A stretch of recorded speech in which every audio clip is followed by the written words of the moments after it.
Samantala, ang New People's Army ay humihingi ng paumanhin sa insidente ng pananambang kay Gingoog City Mayor Ruth Gingona. Ano ang maaaring maging pananaw ng GRP Peace Panel na kasalukuyang nakikipag-usap sa MILF? Kasama po natin sa linya ng telepono si Professor Miriam Ferrer, ang chairman po ng GRP MILF Peace Panel, para po sa usaping ito. Magandang tanghali po sa inyo, Professor Ferrer. Si Kirby Cristobal po ito. Magandang Kirby. Nabanggit mo yung nangyari nga dyan, no? Makikita natin sa bahagi naman ng Moro Islamic Liberation Front at sa ng government, napakaganda ng usapan, kaugnay ng pagtitiyak na maging mapayapa at eleksyon.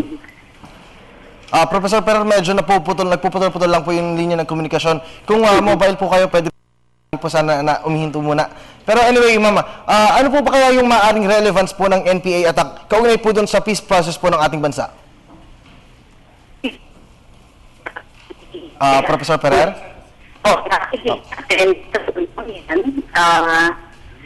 Hindi nagiging sagabal itong usapin na to sa paglulunsad ng mapayapang eleksyon.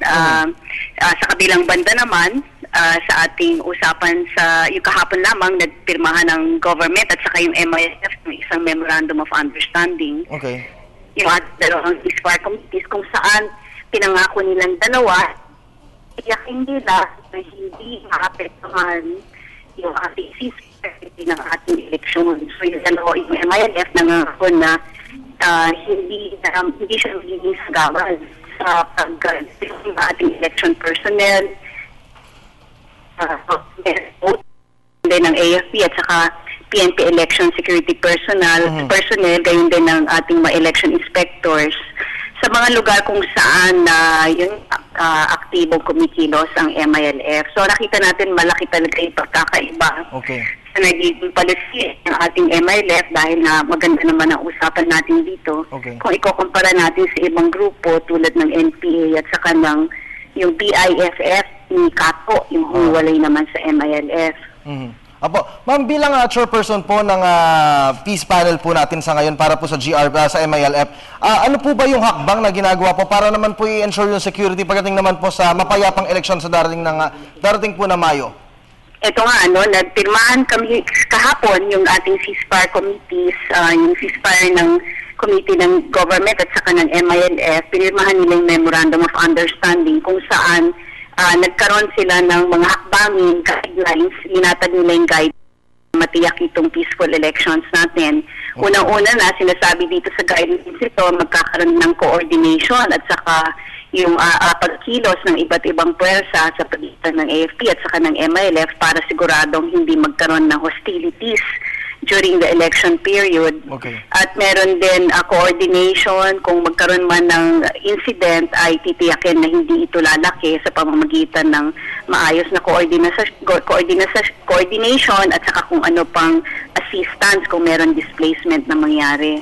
Pinama pangako din ng MILF na hindi sila maglulunsad ng kanilang mga ilang pagpupulong, yung kanilang peace gatherings sa ilang mga lugar na walang koordinasyon sa ating forces para matiyak at lalong mahalaga hindi sila pupunta malapit sa polling centers at saka presinto na nakahawak ng baril at uniforme.